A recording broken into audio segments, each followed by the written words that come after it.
दोस्तों, English with Ashish YouTube channel में आप सभी का हार्दिक स्वागत है, हार्दिक अभिनंदन है। दोस्तों, हम सब यहाँ पे मिलकर बेसिक इंग्लिश को सीखेंगे और बेसिक इंग्लिश को सीखने के लिए दोस्तों हमें बहुत सारी छोटी छोटी बातें, बिल्कुल छोटे छोटे पॉइंट हमें ध्यान में रखने होते हैं, तभी जाके हमें बेसिक इंग्लिश आती है। तो बेसिक जो इंग्लिश होती है दोस्तों, बेसिक इंग्लिश में जैसे हमें noun, pronoun, adjective, adverb, helping verb, modals, article, preposition, conjunction, interjection, linkers, clause और फिर different type of sentences, narration और लास्ट में टेंस। इनकी जो बेसिक जानकारी होती है दोस्तों, बेसिक जो इनके पॉइंट्स होते हैं वो हमें जानने बहुत ज़्यादा ज़रूरी होते हैं, क्योंकि यही बेसिक इंग्लिश को क्रिएट करते हैं। तो एक बार मैं संक्षिप्त में, शॉर्ट डिटेल में ये 14-15 जो पॉइंट है इनके बारे में बताऊंगा।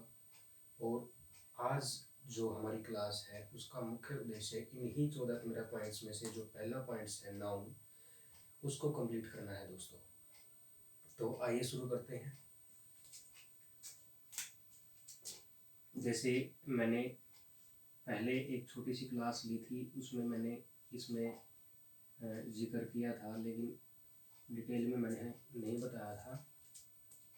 यही सेंटेंस लिखा था मैंने, बिफोर लर्निंग इंग्लिश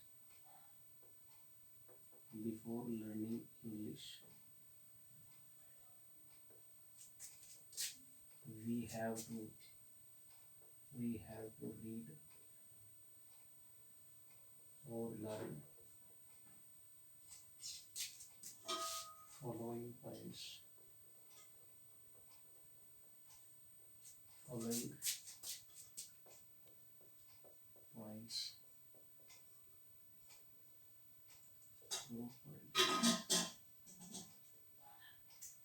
ठीक है दोस्तों, इंग्लिश सीखने से पहले जो भी मैं नीचे पॉइंट्स लिखाऊंगा उनको पढ़ना और याद करना बहुत ज़्यादा ज़रूरी है। तो इनमें फर्स्ट पॉइंट है अपना नाउन का, फिर प्रोनाउन,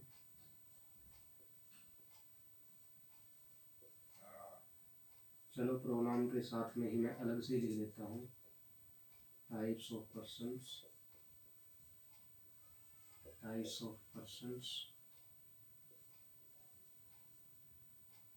फोर्थ लिख देता हूँ यहाँ पे मैं टाइप्स ऑफ केसेस,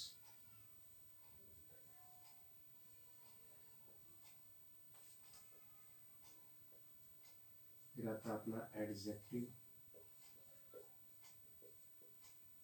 फिर एडवर्ब,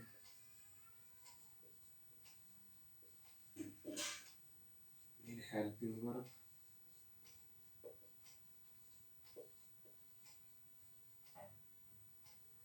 फिर मॉडल्स,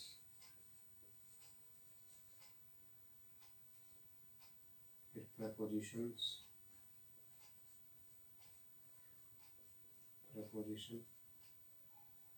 कंजंक्शन,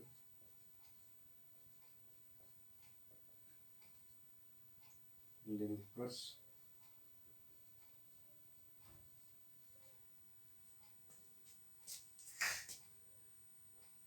सेंटेंसेस और नरेशन,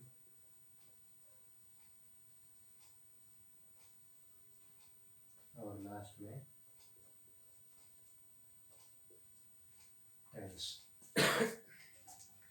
तो दोस्तों, इंग्लिश सीखने के लिए हमें इनके बिल्कुल बेसिक पॉइंट्स याद करने बहुत ज़्यादा ज़रूरी है, सीखने बहुत ज़्यादा ज़रूरी है।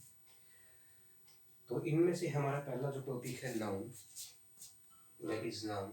नाउन क्या होता है दोस्तों? नाउन होता है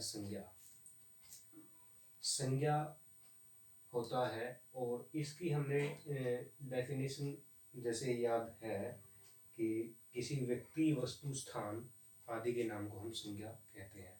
किसी व्यक्ति, वस्तु, स्थान आदि के नाम को हम संज्ञा कहते हैं। लेकिन शॉर्ट डेफिनेशन, बिल्कुल एकदम से याद करने वाली डेफिनेशन ये है कि हमें जो चीज़ भी दिखाई देती है वो हर एक चीज़ नाउन है। क्योंकि नाउन का मतलब होता है एनी नेम, कोई भी नाम। ठीक है दोस्तों, तो जो चीज़ हमें दिखाई देती है उसका कोई ना कोई नाम तो ज़रूर होता है दोस्तों, तो उसका नाम होता है तो वो नाउन होती है। ठीक है, इसके बारे में हम पढ़ेंगे डिटेल में। इसके 5 टाइप होते हैं दोस्तों, proper, common, collective, abstract, material. और फिर मॉडर्न इंग्लिश में इसके 2 टाइप आ जाते हैं, काउंटेबल नाउन और अनकाउंटेबल नाउन। उसके बारे में आज हम अपनी इस क्लास में जिक्र करेंगे। नाउन के बारे में कंप्लीट जानकारी आपको इस क्लास में मिलेगी।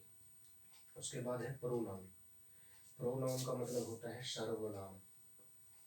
सर्वनाम यानी कि संज्ञा के स्थान पर प्रयुक्त होने वाले शब्दों को, इनकी the words which are used in place of noun is called pronoun, उनको सर्वनाम कहते हैं। तो जो नाउन होता है उसके बार बार जो आवृत्ति होती है नाउन की, जैसे Ram is a good boy, Ram is a good boy, Ram is my brother.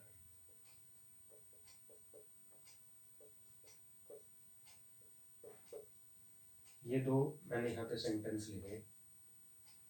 यहाँ पे जो राम है वो दोनों सेंटेंस में एक ही व्यक्ति है, एक ही व्यक्ति है, एक ही बंदा है। इसकी जो ये दोबारा से आना हुआ है इसका यहाँ पे, ये इस सेंटेंस को अच्छा नहीं बनाता है, अच्छी सेंस नहीं देता है। तो इसको बार बार आने से बचाने के लिए इस राम को यहाँ पे हम प्रोनाउन का यूज करते हैं। प्रोनाउन जैसे हमने यहाँ पे लिख दिया ही, Ram is a good boy, Ram एक अच्छा लड़का है, ही इज माई ब्रदर, वह मेरा भाई है। लेकिन इससे पहले हमने यहाँ पे राम लिख रखा था, Ram is a good boy, Ram एक अच्छा लड़का है, Ram is my brother, Ram मेरा भाई है। दोनों अलग अलग चीज़ बन जाती है और इसमें सेंस का टेस्ट भी नहीं आता है। तो इसी वजह से इस राम को यहाँ पे चेंज करने के लिए हम प्रोनाउन का प्रयोग करते हैं, ताकि सेंटेंस अच्छा बन जाए और नाउन की जो बार बार जो आवृत्ति होती है उससे भी बचा जाए। ठीक है दोस्तों, तो प्रोनाउन ये होता है, the words which are used in place of noun is called pronoun. Okay, तो उससे अगला है हमारा types of person. Types of person, person English में 3 प्रकार के होते हैं दोस्तों, 3 प्रकार के। First person, second person, third person, ये आपने सुना होगा। फर्स्ट पर्सन हम स्वयं होते हैं, जैसे फर्स्ट पर्सन क्या होता है, आई और वी, हम स्वयं होते हैं। और सेकंड पर्सन कौन होता है, जो या तो हमारे साथ में खड़ा है, यू, या हमारे से थोड़ा सा दूर खड़ा है, या हमारे से थोड़ा सा दूर खड़ा है, वो सेकंड पर्सन होता है। वो क्या होता है, सेकंड पर्सन होता है, उसको यू बोलते हैं।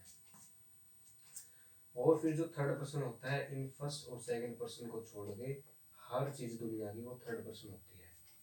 फर्स्ट पर्सन और सेकंड पर्सन को छोड़ के दुनिया की हर चीज थर्ड पर्सन होती है। थर्ड पर्सन की क्या क्वालिटी है, वो हमारे से थोड़ा सा दूर होता है, तो हमें दिख भी सकता है, और दूर होता है यानी कि ज़्यादा दूर भी हो सकता है, वो हमें दिखाई नहीं भी दे सकता है।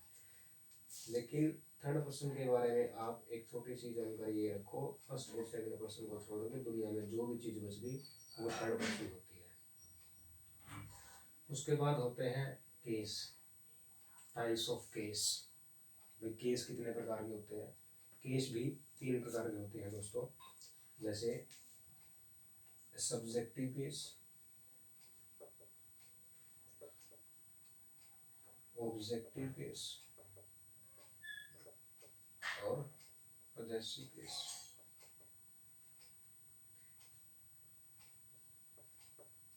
पॉजेसिव केस 3 प्रकार के होते हैं, subjective case, objective case, possessive case. जो सब्जेक्टिव केस है ये किसी भी सेंटेंस के बिल्कुल स्टार्ट में आता है, सब्जेक्ट का काम करता है सब्जेक्टिव केस। ऑब्जेक्टिव केस क्या होता है, ऑब्जेक्टिव केस किसी भी सेंटेंस के बिल्कुल लास्ट में आता है और ऑब्जेक्ट का काम करता है। ओके, और जो पॉजेसिव केस होता है, पॉजेसिव केस किसी भी सेंटेंस में पोजीशन का, पोजीशन दिखाता है, अधिकार दिखाता है किसी भी सेंटेंस में, और सेंटेंस के बीच में भी हो सकता है, लास्ट में भी हो सकता है, कहीं पे भी हो सकता है, पजेसिव केस दोस्तों। ठीक है, इनको हम डिटेल में पढ़ेंगे। मैं तो ये आपको ओवरव्यू दे रहा हूँ कि हमें इस टाइप की स्ट्रक्चर्स हैं, ये जो इस टाइप के जो पॉइंट्स हैं ये हमें पढ़ने हैं। उसके बाद आता है एडजेक्टिव। एडजेक्टिव आपने पढ़ा ही होगा कि the words which are used to qualify a noun और प्रोनाउन। ठीक है, वे शब्द जो संज्ञा या सर्वनाम की विशेषता, गुण या दोष बताते हैं उन्हें हम एडजेक्टिव कहते हैं। यानी कि किसी भी नाउन या प्रोनाउन के बारे में, संज्ञा सर्वनाम के बारे में, उसकी अच्छाई उसकी बुराई, ठीक है, उसके बारे में वो बताता है।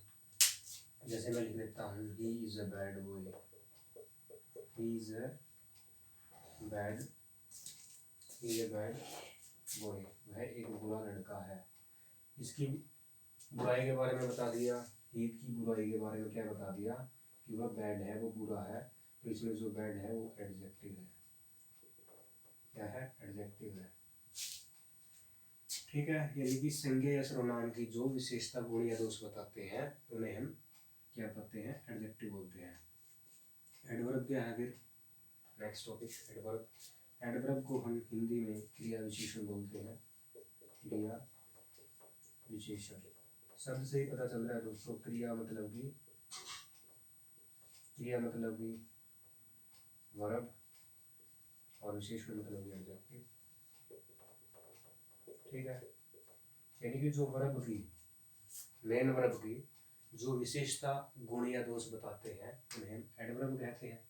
ठीक है, जैसे मैं लिखता हूँ he walk slowly। ठीक है, वह धीरे से चलता है, धीरे से चलता है। वॉक का मतलब चलना, इसने बता दिया कैसे चलता है, वो धीरे से चलता है, धीरे से चलता है, वह धीरे से चलता है। इस चलने की विशेषता क्या बता दी? वो धीरे से चलता है। ठीक है दोस्तों, यानी कि ये इसकी विशेषता बता दी वॉक की कि वो धीरे से चलता है। ये क्या बन गया यहाँ पे? एडवर्ब बन जाता है। ओके दोस्तों, उसके बाद हम पढ़ेंगे हेल्पिंग वर्ब।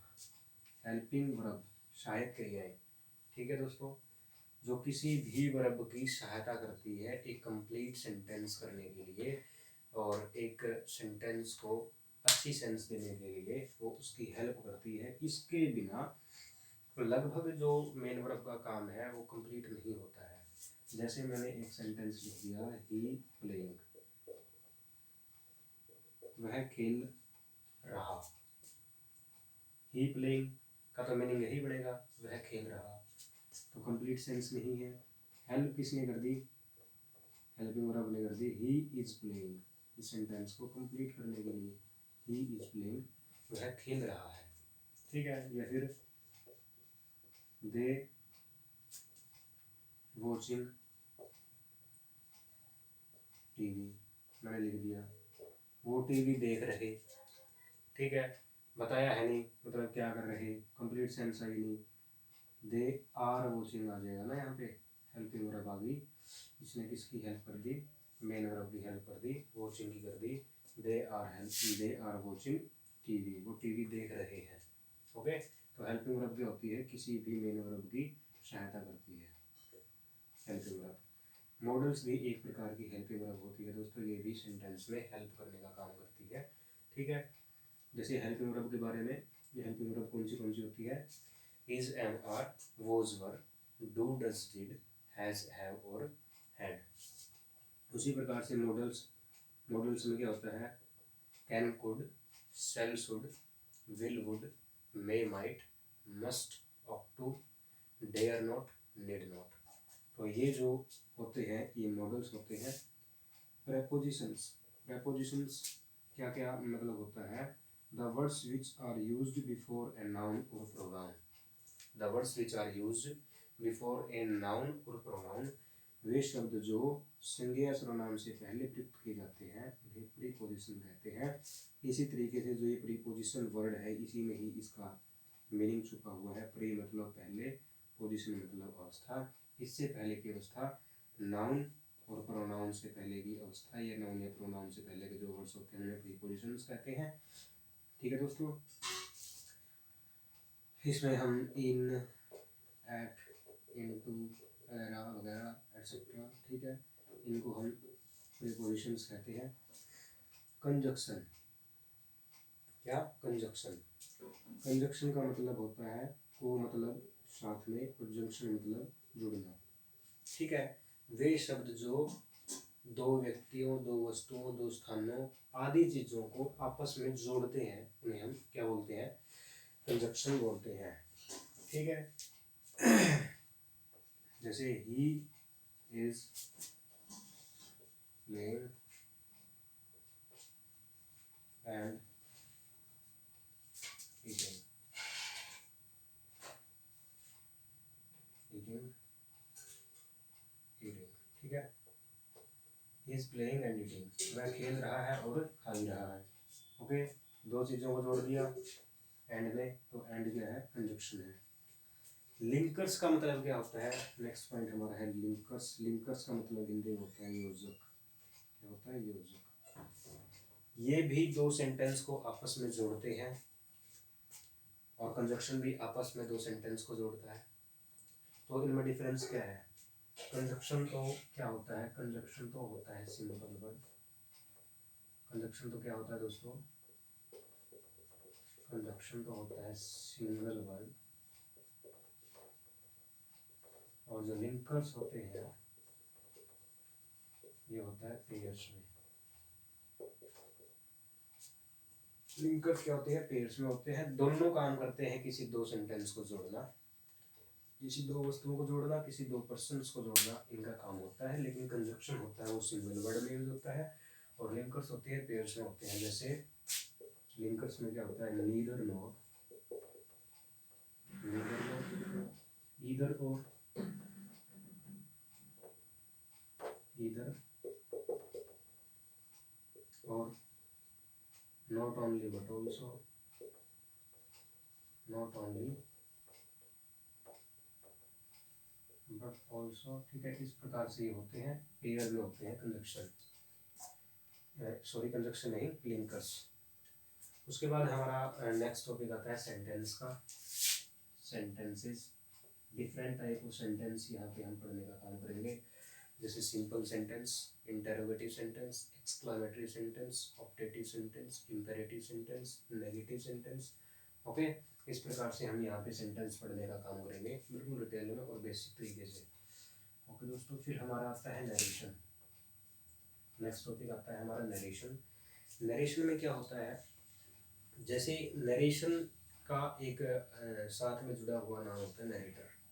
क्या होता है नरेटर, नरेटर होता है वर्णनकर्ता। वर्णनकर्ता कौन होता है दोस्तों, किसी दूसरे की कही गई बातों का जो वर्णन करता है, अपने शब्दों में बयां करता है, उसे हम नरेटर बोलते हैं। और नरेशन का मतलब भी वर्णन होता है, वो वर्णन करता होता है, इसका मतलब होता है वर्णन। ठीक है, किसी दूसरे की कही गई बातों को जब हम अपने शब्दों में बयां करते हैं उसे हम नरेशन बोलते हैं दोस्तों।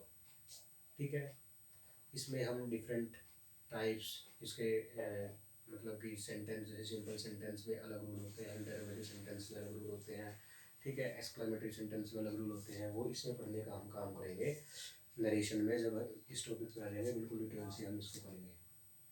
उसके बाद टेंस। टेंस का तो आपको पता ही है, टेंस तो इंग्लिश की एग्जाम होती है, मेन पिलर होता है टेंस, इसलिए मैंने यहाँ पे भी लास्ट में लिखा है। जब हमें सारी की सारी चीज़ें आ जाएगी तो लास्ट में हम टेंस करेंगे। टेंस बहुत अच्छे तरीके से आ जाएगा जब आपको ये सारी की सारी चीज़ें आ जाएगी। ठीक है, टेंस का आपको पता ही है, टेंस क्या करता है, किए गए समय के काल को बताता है, अवधि को बताता है कि वो कार्य किस टाइम में पूरा हुआ है, या हो रहा है, या होने वाला है। ठीक है, टेंस तीन प्रकार का होता है, प्रेजेंट, पास्ट और फ्यूचर। उसके बारे में भी हम बिल्कुल डिटेल से पढ़ेंगे। और उसी प्रकार से क्या होता है, जो टेंस है, जैसे मैंने बताया प्रेजेंट, पास्ट और फ्यूचर, उसके फिर चार टाइप कर देते हैं। ठीक है, इंडेफिनिट, कंटिन्यूअस, परफेक्ट कंटिन्यूअस, ठीक है, परफेक्ट। ठीक है, इस प्रकार से इसके प्रकार होते हैं, इसके टाइप्स होते हैं, इनको हम कंप्लीट करेंगे। तो मेन मोटिव क्या था मेरा यहाँ पे ये चीज़ें बताने का, कि भाई जो हम बेसिक इंग्लिश सीखते हैं, बेसिक इंग्लिश अगर हमें सीखनी है। तो ये जो जितने भी टॉपिक मैंने यहाँ पे लिखे हैं, सो थोड़े थोड़े मैंने इनके बारे में डिटेल भी बताई है, लेकिन आगे हम इनको फुल डिटेल में भी करेंगे अकॉर्डिंग टू क्लास। जैसे आज हमारा टॉपिक नाउन का है, नाउन को हम कंप्लीट करेंगे आज बिल्कुल कंप्लीट, साथ के साथ टाइप यहाँ पे नाउन भी करेंगे। लेकिन क्या है, बेसिक इंग्लिश सीखने के लिए हमें ये सारे के सारे पॉइंट्स बिल्कुल बेसिक तरीके से ही सीखने पड़ेंगे। बिल्कुल हर एक पॉइंट्स का नॉर्मल चीज़ हम जब जान जाएंगे तो हमें बेसिक इंग्लिश बहुत अच्छे तरीके से आ जाएगी। एडवांस इंग्लिश जब करेंगे हम, एडवांस इंग्लिश में तो हमें रूल रेगुलेशन वगैरह करने पड़ेंगे। ठीक है दोस्तों, तो आज हम अपना पहला जो टॉपिक है नाउन का वो स्टार्ट कर लेते हैं। नाउन का पहला टॉपिक है हमारा, यहाँ पे आप देख सकते हैं, ये आज हम अभी स्टार्ट करेंगे। तो फर्स्ट टॉपिक नाउन। नाउन का मतलब क्या होता है दोस्तों? एनी नेम, कोई भी नाम को इज कॉल्ड कहा जाता है। नाउन मतलब संज्ञा, सॉरी। तो किसी भी नाम को नाउन कहा जाता है। किसी भी नाम को से मतलब क्या है? यानी कि हमारी आंखों के सामने हमें जो चीज़ भी दिखाई दे रही है वो हर एक चीज़ नाउन होती है दोस्तों। ठीक है, हमें जो चीज़ दिखाई दे रही है उसका कोई ना कोई तो पर्टिकुलर नाम ज़रूर होता है। कुछ पॉइंट्स में हो सकता है कि हमें उस चीज़ का नाम न पता हो, लेकिन उसका नाम बिल्कुल होता है। जैसे अभी मेरी आंखों के सामने मेरा मोबाइल है, मोबाइल स्टैंड है, सामने स्टडी टेबल है, कीबोर्ड है, मेरी बुक्स हैं, ठीक है, मेरा बेड है, वाइट बोर्ड है, मार्कर है, सोफ़ा है, डस्टर है, ओके, सारी की सारी चीज़ें जो मैं देख पा रहा हूँ, फ़ैन है, ठीक है, ट्यूबलाइट है, जितनी भी चीज़ें मैं देख पा रहा हूँ जो मेरी आंखों के सामने है वो हर एक चीज़ नाउन है।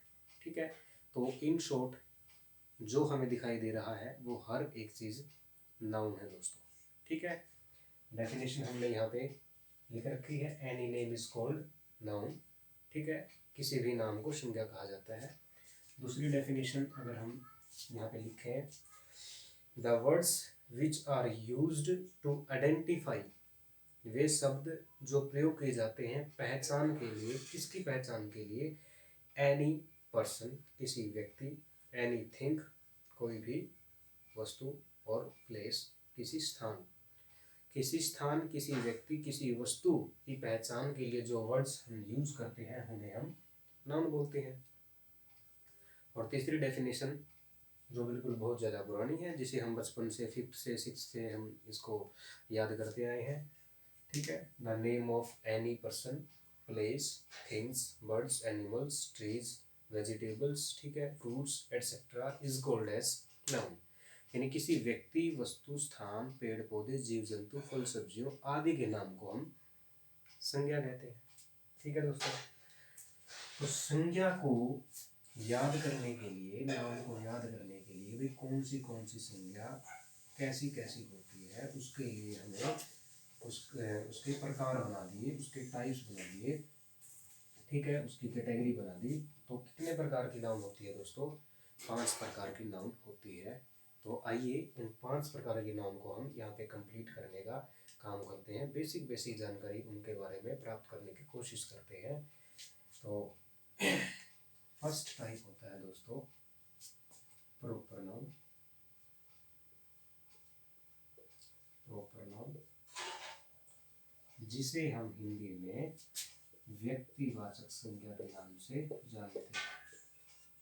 व्यक्तिवाचक संज्ञा, कौन सी संज्ञा? व्यक्तिवाचक संज्ञा। जो प्रॉपर नाउन होती है उसमें हमें क्या पता चलता है? कोई भी प्रॉपर मतलब कि उचित व्यक्ति, वस्तु या स्थान के बारे में जानकारी मिलती है, उसे हम प्रॉपर नाउन कहते हैं। छोटी छोटी बिल्कुल बेसिक जानकारी के देकर मैं आपको यहाँ पे समझाने की कोशिश करूँगा। ज़्यादा ब्रॉड लेवल पे मैं आपको लेके नहीं जाऊँगा जिससे आप कंफ्यूज हो जाओगे। बिल्कुल बारीक बारीक छोटी छोटी चीज़ों से हम मैं आपको यहाँ पे चाहूँगा। तो जैसे मैंने यहाँ पे बताया, किसी भी उचित प्रॉपर व्यक्ति, वस्तु या स्थान के बारे में जो हमें जानकारी देता है उसे हम प्रॉपर नाउन कहते हैं। जैसे मैंने यहाँ पे एक एग्जाम्पल लिखा, मोहन इज माई ब्रदर। यहाँ पे जो हमने यहाँ पे नाम लिख दिया ना मोहन, दोस्तों ये प्रॉपर नाउन है।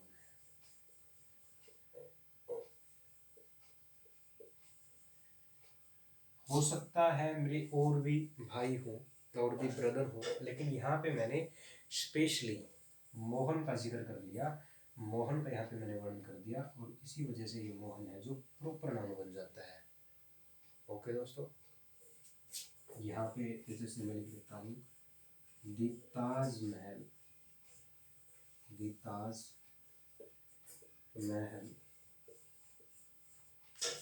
is a beautiful building. Is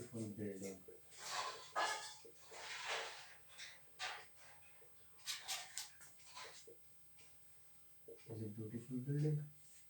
ठीक है, ब्यूटीफुल बिल्डिंग तो बहुत सारी है हमारे इंडिया में, ठीक है, ब्यूटीफुल बिल्डिंग्स तो बहुत सारी है, लेकिन यहाँ पे हमने वर्णन किसका कर दिया, ताजमहल का कर दिया। तो ताजमहल यहाँ पे क्या बन गया, proper noun.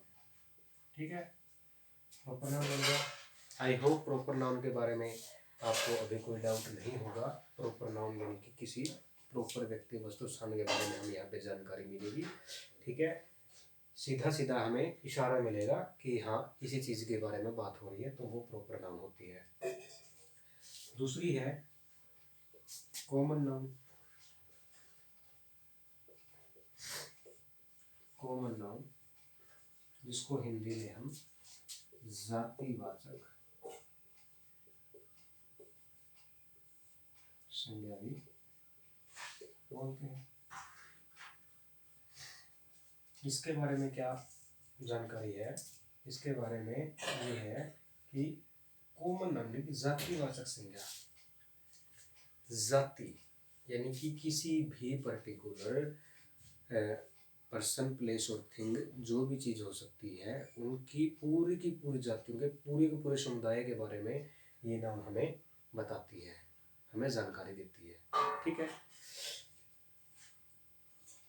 the nouns which gives information about a proper community of a person, place or thing is called as common noun. Okay, तो जैसे मैं यहाँ पे एक एग्जाम्पल लिखने की कोशिश करता हूँ, cow is a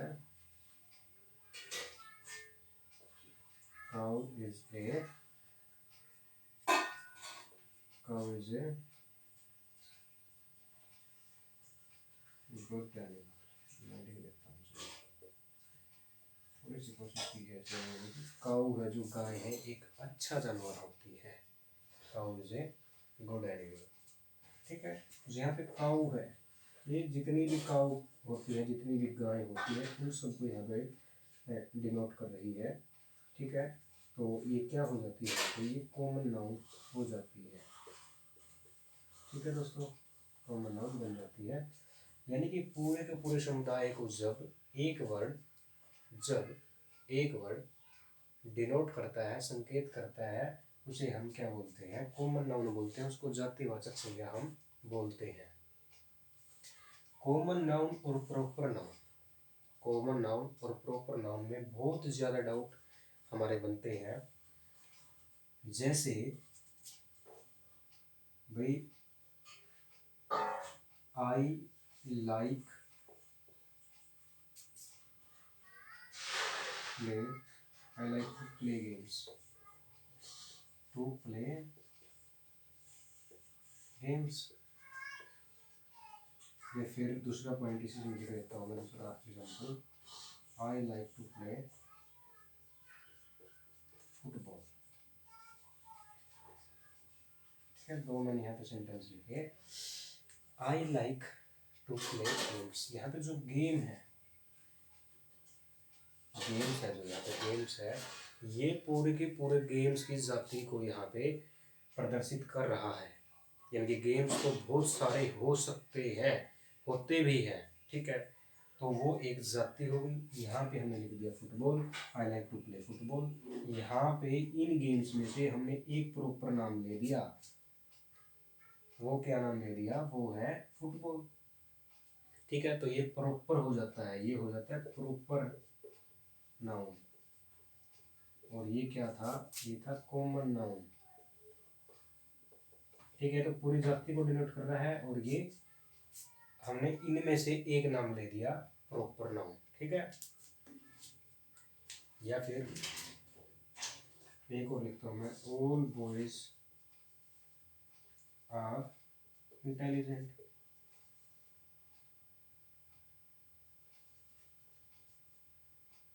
फिर लिख देता हूँ मैं, Ram is most intelligent, is the most intelligent boy in the class। ठीक है, ये दो मैंने यहाँ पे सेंटेंस लिखे। मैंने लिखा all boys are intelligent. Boys क्या होगा? सभी के सारे बॉयज को यहाँ पे ये प्रदर्शित कर रहा है। ठीक है, और इसी में से मैंने इन बॉयज में से एक नाम ले दिया Ram. Ram is the most intelligent, सबसे ज्यादा इंटेलिजेंट है जो पूरी की पूरी क्लास में, इन द क्लास, वो है राम। ठीक है, ये तो क्या था? कॉमन। ये तो पूरी बॉयज की जाति थी, समुदाय था। और इनमें से मैं ये नाम ले दिया, इनमें से बॉयज में से एक नाम ले दिया राम। और राम क्या बन जाता है फिर? प्रॉपर नाम बन जाता है। ओके दोस्तों, प्रॉपर नाउन तो है वो तो किसी एक विशेष व्यक्ति, वस्तु या स्थान के बारे में जानकारी देता है। और जो कॉमन नाउन है वो पूरे पूरे समुदाय के बारे में हमें जानकारी देता है। उनके पूरे की पूरी जो जाति होती है, जैसे प्ले गेम्स की जाति होगी, गेम्स में से हमने यहाँ पर फुटबॉल किया तो फुटबॉल प्रॉपर हो गया और गेम्स कॉमन हो जाता है। उसी प्रकार से काऊ यहाँ पे कॉमन है, काऊ इज अ गुड एनिमल। और उसी तरीके से अगर हम काऊ को यहाँ पे एक कैटेगरी लिख देते हैं, जैसे साहिवाल है या फिर कांकरेज है, वो लिख देते हैं, तो जब इन काउज में से हम एक काउज का नाम हमने लिया, जैसे साहिवाल लिया, तो वो प्रॉपर नाउन हो जाता है। ठीक है दोस्तों, तो प्रॉपर और कॉमन के बारे में आपको अच्छे से समझ में आ गया होगा, मैं ये आशा करता हूँ। थर्ड जो हमारा नाउन है वो है कलेक्टिव नाउन, जिसको हम समूहवाचक संज्ञा के नाम से जानते हैं। कौन सा? Collective noun. Collective noun,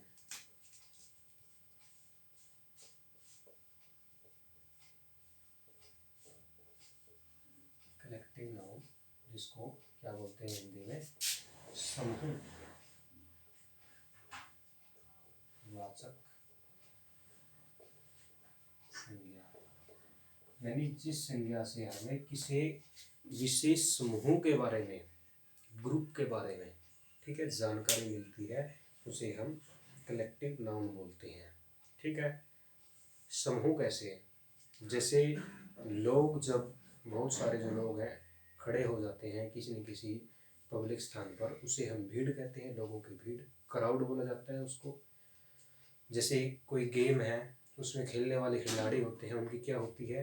team होती है। ठीक है, जैसे क्रिकेट की टीम होती है। जो देश की रक्षा करते हैं, वो जो सिपाही होते हैं, उनका जो संघ होता है, उनका जो ग्रुप होता है, उसे हम आर्मी बोलते हैं।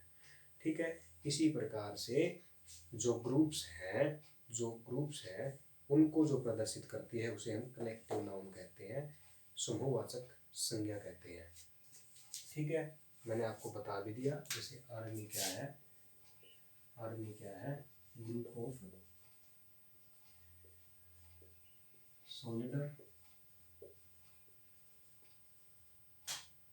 सोल्जर्स। क्राउड क्या है? Group of people. गेम क्या है? Group of players. बुके क्या है? Group of flowers. जब आप किसी को बधाई देने के लिए वो गुलदस्ता देते हो ना, उसको बुके बोला जाता है। और उसमें क्या होता है, फूलों का जो फ्लावर्स का क्या होता है, ग्रुप होता है। ठीक है, उसे हम क्या कहते हैं, समूहवाचक संज्ञा कहा जाता है। ठीक है, ये आर्मी किसका, सोलिडर का ग्रुप होगा, क्राउड किसका होगा, पीपल का ग्रुप होगा, टीम क्या होगा, प्लेयर्स का ग्रुप होगा। ठीक है, बुके क्या होगा, फ्लावर्स का ग्रुप होगा। ठीक है, इसको हम क्या बोलते हैं, समूहवाचक संज्ञा बोलते हैं। ओके दोस्तों, उसके बाद हमारा आता है फोर्थ वन, जो होता है वो है एब्स्ट्रैक्ट नाउन। कौन सा है? एब्स्ट्रैक्ट नाउन, यानी कि भाववाचक संज्ञा। कौन सा दोस्तों? भाववाचक संज्ञा। फोर्थ है अपना, ये थर्ड था कलेक्टिव नाउन, फोर्थ है अपना एब्स्ट्रैक्ट नाउन। इसको हिंदी में बोलते हैं भाववाचक संज्ञा। इसके शब्द से ही पता चल रहा है कि क्या हो सकता है। भाव मतलब कि इमोशन, सेंस, वाचक मतलब देने वाला, संज्ञा मतलब संज्ञा। जिस संज्ञा से हमें किसी भी सेंस का, किसी भी भाव का हमें पता चलता है, उसे हम भाववाचक संज्ञा बोलते हैं। वो जो सेंस है, जो भाव है, वो कौन से हो सकते हैं? प्यार का भाव, दुख का भाव, ठीक है, बचपन का भाव, ठीक है, स्नेह का भाव, जो हमें ये प्राप्त होते हैं उसे हम भाववाचक संज्ञा कहते हैं। जैसे कि काइंडनेस, ठीक है, चाइल्डहुड, लव, ठीक है, और क्या बोल सकते हैं, ग्रीफ, दुख हो गया। ठीक है, इस प्रकार से जो हमें किसी नाउन से हमें भाव का पता चलता है, प्यार का, स्नेह का, घृणा का, ठीक है, बचपन का, दयालुता का, ऑनेस्टी का, ठीक है, ऑनेस्टी का, ठीक है, उसे हम भाववाचक संज्ञा बोलते हैं। जैसे मैं लिख देता हूँ, he is one of the honest person, is one of the honest person in society। ठीक है, समाज में है वो सबसे ईमानदार व्यक्ति है। ठीक है, जो ऑनेस्ट है, यहाँ पे क्या आ गया, ये एब्स्ट्रैक्ट नाउन आ गया। ठीक है, वैसे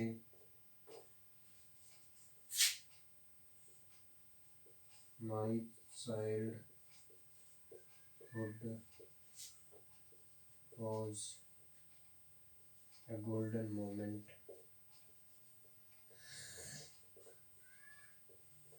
in my life।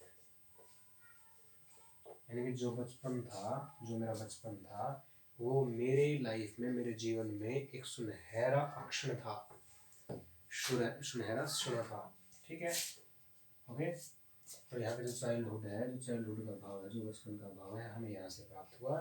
ठीक है, इसका भाव हमें यहाँ से प्राप्त हुआ, तो इसको हम क्या बोलते हैं, एब्स्ट्रैक्ट नाउन बोलते हैं। ठीक है, तो प्रॉपर, कॉमन, कलेक्टिव और एब्स्ट्रैक्ट ये हमने पढ़ लिए। जो पांचवा हमारा नाउन होता है वो होता है मटेरियल नाउन, जिसको हमें क्या बोलते हैं, पदार्थवाचक संज्ञा हम बोलते हैं। कौन सा noun? Material noun, material noun, material noun. ठीक है, मटेरियल नाउन का मतलब पदार्थवाचक संज्ञा। पदार्थवाचक संज्ञा क्या होती है? पदार्थवाचक संज्ञा वे संज्ञा होती है जिसके द्वारा कोई दूसरी वस्तु बनाई जा सकती है, या जिससे कोई पदार्थ है, जो कोई वस्तु है, वो बने होते हैं। ठीक है, उसे हम पदार्थवाचक संज्ञा बोलते हैं। ठीक है, जिससे वस्तुएं बनी होती है। ओके, किससे वस्तुएं बनी होती है? जैसे प्लास्टिक, ओके, और गोल्ड, सिल्वर।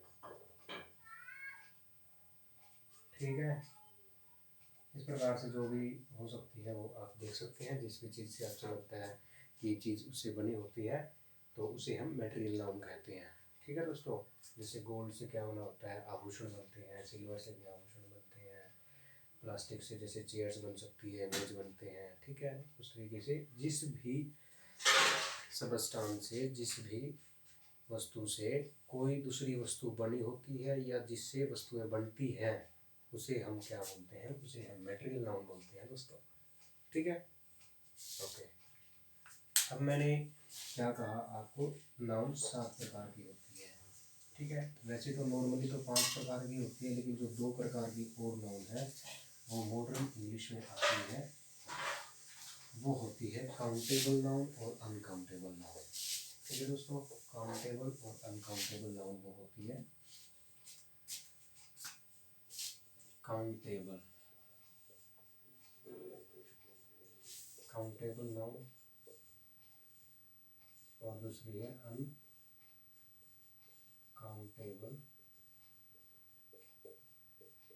नाउन। तो काउंटेबल नाउन को हम हिंदी में बोलते हैं गणनीय संज्ञा,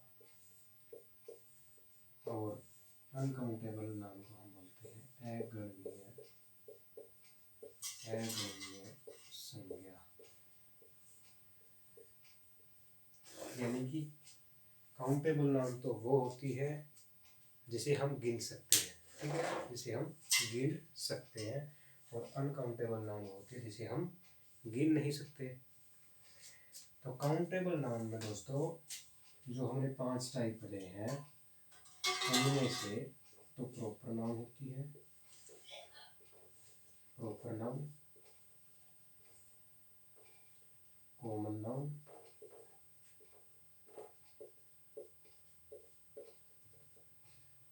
और कलेक्टिव नाउन। ये जो तीनों नाउन होती है, कॉमन, प्रॉपर और कलेक्टिव, ये हमारी काउंटेबल नाउन होती है, यानी कि गणनीय संज्ञा होती है। प्रॉपर नाउन को हम बिल्कुल आसानी से गिन सकते हैं। कॉमन नाउन क्या होता है? किसी चीज़, वस्तु की, किसी व्यक्ति की या किसी स्थान की क्या होती है? जाति होती है, उसे भी हम गिन सकते हैं। और कलेक्टिव एक समूह होता है, ग्रुप होता है, ग्रुप को भी हम आसानी से गिन सकते हैं। जैसे कि स्टूडेंट का जो ग्रुप होता है उसे हम क्लास बोलते हैं। क्लास में हम बिल्कुल गिन सकते हैं कितने बच्चे हैं। ओके, भीड़ का अनुमान लगाया जा सकता है कितने हो सकते हैं। ठीक है, आर्मी में पता चल सकता है कितने सोल्जर है। ओके, तो ये जो होती है काउंटेबल नाउन में, ये 3 होते हैं, कॉमन, कलेक्टिव और प्रॉपर नाउन। ठीक है, अगणनीय संज्ञा है जो अनकाउंटेबल नाउन है, उसमें जो बाकी के 2 बच गए, एब्स्ट्रैक्ट नाउन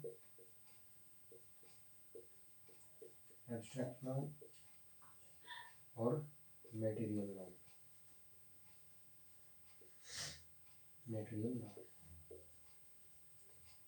एब्स्ट्रैक्ट नाउन का मतलब क्या है? भाववाचक संज्ञा। भाव को हम नहीं गिन सकते, सेंस को हम सिर्फ महसूस कर सकते हैं।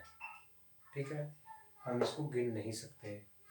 मटेरियल नाउन पदार्थवाचक संज्ञा। पदार्थवाचक संज्ञा ये क्या है? अनकाउंटेबल नाउन है। ठीक है, पदार्थवाचक जो संज्ञा है उसे हम गिन नहीं सकते, उसे हम सिर्फ तोल सकते हैं। ठीक है, जैसे वाटर है, वाटर को हम सिर्फ क्या कर सकते हैं? नाप सकते हैं, तोल सकते हैं कितना लीटर पानी है, लेकिन उसे हम गिन थोड़ी सकते हैं। ओके, इसी प्रकार से जैसे गोल्ड है, गोल्ड को गिना नहीं जा सकता लेकिन तोला जा सकता है कितने ग्राम है। कितने केजी है। ओके, तो ये दो प्रकार की और जो नाउन है ये मॉडर्न इंग्लिश में होती है, काउंटेबल और अनकाउंटेबल। वैसे 5 प्रकार की नाउन कौन सी होती है? ये प्रॉपर नाउन व्यक्तिवाचक संज्ञा, व्यक्तिवाचक, कॉमन मतलब जातिवाचक, कलेक्टिव मतलब समूहवाचक, एब्स्ट्रैक्ट मतलब भाववाचक, और मटेरियल मतलब पदार्थवाचक। प्रॉपर नाउन में हमें किसी भी एक प्रॉपर चीज का पता चलेगा, किसी व्यक्ति का, किसी वस्तु का, किसी स्थान का, ठीक है, उसके बारे में सीधा सा इशारा हमें मिलेगा, उसके बारे में प्रॉपर हमें फील भी होगा कि हाँ इस व्यक्ति, वस्तु या स्थान के बारे में जानकारी हमें प्राप्त हो रही है, बात चल रही है, उसको हम प्रॉपर नाउन बोलते हैं। कॉमन नाउन जाति, ठीक है, किसी एक प्रॉपर समुदाय की जाति, उसके बारे में बात होगी। जैसे गेम्स, ठीक है, डिफरेंट टाइप ऑफ गेम्स होते हैं, उनकी एक जाति होगी गेम्स। ओके, उसके बाद कलेक्टिव नाउन क्या है? समूहवाचक संज्ञा, ठीक है, डिफरेंट टाइप ऑफ ग्रुप्स हम इसमें पढ़ेंगे। समूह होता है, जैसे मैंने बताया सोल्जर का ग्रुप्स आर्मी हो गया, फ्लावर का ग्रुप्स बुके हो गया, या फिर लोगों का जो ग्रुप होता है उसको भीड़ बोलते हैं, उसको क्राउड बोलते हैं, ठीक है। इस प्रकार से जो इनका ग्रुप्स होता है उसके बारे में हमें जानकारी मिलती है, वो कलेक्टिव नाउन होती है। एब्स्ट्रैक्ट नाउन कौन सा है? भाववाचक संज्ञा। भाववाचक संज्ञा में हमें प्यार का, स्नेह का, घृणा का, बचपन का, ईमानदारी का, ठीक है, इनका सबका भाव मिलता है। बेईमानी का बोल सकते हैं, और भी जो मतलब कि नेगेटिव जो सेंस होती है वो भी इसमें इंक्लूड होती है। उनका जो हमें भाव मिलता है उसे हम एब्स्ट्रैक्ट नाउन बोलते हैं। और लास्ट वाला जो मटेरियल नाउन यानी कि पदार्थवाचक संज्ञा। पदार्थवाचक संज्ञा में हमें पता चलता है वे पदार्थ जिससे सब्सटेंस बनते हैं, कोई वस्तुएं बनती हैं या जिनके द्वारा बनाए जाते हैं, उन्हें हम पदार्थवाचक संज्ञा के नाम से जानते हैं। और लास्ट में हमने काउंटेबल और अनकाउंटेबल नाउन के बारे में पढ़ा। काउंटेबल नाउन वो होती है जिसको हम गिन सकते हैं। इसके रिगार्डिंग ये 3 जो है प्रॉपर, कॉमन और कलेक्टिव, इनको हम गिन सकते हैं, ये काउंटेबल नाउन में आते हैं। अनकाउंटेबल नाउन मतलब अगणनीय संज्ञा। इसके अंदर 2 ये जो हमारे नाउन है वो आते हैं, एब्स्ट्रैक्ट नाउन और मटेरियल नाउन। जैसे एब्स्ट्रैक्ट नाउन भाववाचक संज्ञा है, भाव को हम सिर्फ फील कर सकते हैं इसलिए अनकाउंटेबल है। मटेरियल नाउन पदार्थवाचक संज्ञा है, इनको हम सिर्फ तोल सकते हैं, इनको हम गिन नहीं सकते, इसलिए अनकाउंटेबल नाउन में आ गया। ये काउंटेबल नाउन में क्यों आए? क्योंकि कलेक्टिव नाउन समूह है, समूह को गिन सकते हैं। जाति को हम गिन सकते हैं, कॉमन नाउन है तो जातिवाचक संज्ञा है तो उसको हम गिन सकते हैं। प्रॉपर में तो बिल्कुल एक एक चीज़ ही होती है, व्यक्ति, वस्तु, स्थान, ठीक है, वो एक एक ही होते हैं, तो उसको हम बिल्कुल आसानी से गिन सकते हैं। ठीक है दोस्तों, आशा है इस क्लास में आपको सारी की सारी संज्ञा का कंप्लीट पता चल गया होगा। ये जो बिल्कुल नॉर्मल जानकारी देना मेरा यहाँ पे मकसद था। ये एडवांस नहीं है, ये बिल्कुल नॉर्मल चीज़ें हैं जो आपको पता होने बहुत ज़रूरी है। अगर आपको ये नॉर्मल चीज़ें आ गई ना, फिर आप एडवांस जो इंग्लिश की क्लासेस कहीं पे भी लगाओगे या बुक्स में से पढ़ोगे तो आपको ये लगेगा कि हाँ ये चीज़ तो यार मैंने कहीं ना कहीं पे पढ़ी हुई है। जस्ट ये नॉर्मल चीज़ भी अगर आप कर लोगे ना, तो जो अलग से जो आप बुक पढ़ोगे वो बुक आपको नई लगेगी। मतलब ऐसा नहीं लगेगा कि ये चीज़ तो मैंने देखी नहीं यार, ये क्या चीज़ आ गई, ये एब्स्ट्रैक्ट नाउन क्या होती है, ये मटेरियल नाउन क्या होती है। मैंने बस बिल्कुल बेसिक यहाँ पे चीज़ करवाई है, यही करवाना मेरा यहाँ पे मकसद है। अगर हम ये बेसिक चीज़ सीख गए तो एडवांस सीखने में हमें कोई दिक्कत नहीं आएगी। ठीक है दोस्तों, ये नॉर्मल चीज़ें ही आपको यहाँ पे पहले सीखनी है, याद करनी है। ये चीज़ें अगर आप पहले सीख जाओगे तो फिर बाद में कोई भी आप किताब उठाओगे या किसी भी क्लास को आप कहीं पे भी ज्वाइन करोगे तो आपको वो चीज़ वहाँ पे नई नहीं लगेगी। ये लगेगा कि हाँ ये चीज़ तो मैंने पढ़ रखी है। कम से कम ये तो पता रहेगा ही कि नाउन के 5 टाइप होते हैं, 2 एडवांस इंग्लिश में होते हैं, मॉडर्न इंग्लिश में होते हैं। ठीक है, ये चीज़ तो कम से कम आपको पता चलेगी ही। डाउट अगर आपके मतलब नॉर्मली नहीं क्लियर हुए, ठीक है, इनकी डेफिनेशन का तो आपको पता चलेगा ही, नॉर्मल चीज़ों का। ठीक है दोस्तों, मेरी तो यही उम्मीद है यही मेरा यहाँ पे मेन मकसद है कि बिल्कुल जो नॉर्मल चीज़ें हैं उनको यहाँ पे करवाया जाए, और वो नॉर्मल चीज़ मैं आशा करता हूँ कि आपको आई भी होगी। तो दोस्तों, अगर आपको ये पूरी की पूरी क्लास अच्छी लगी हो तो इसको लाइक कर देना, सब्सक्राइब कर देना चैनल को, और वीडियो को शेयर कर देना, क्लास को शेयर कर देना। बहुत बहुत थैंक यू, बहुत बहुत धन्यवाद आपका दोस्तों। Have a nice day.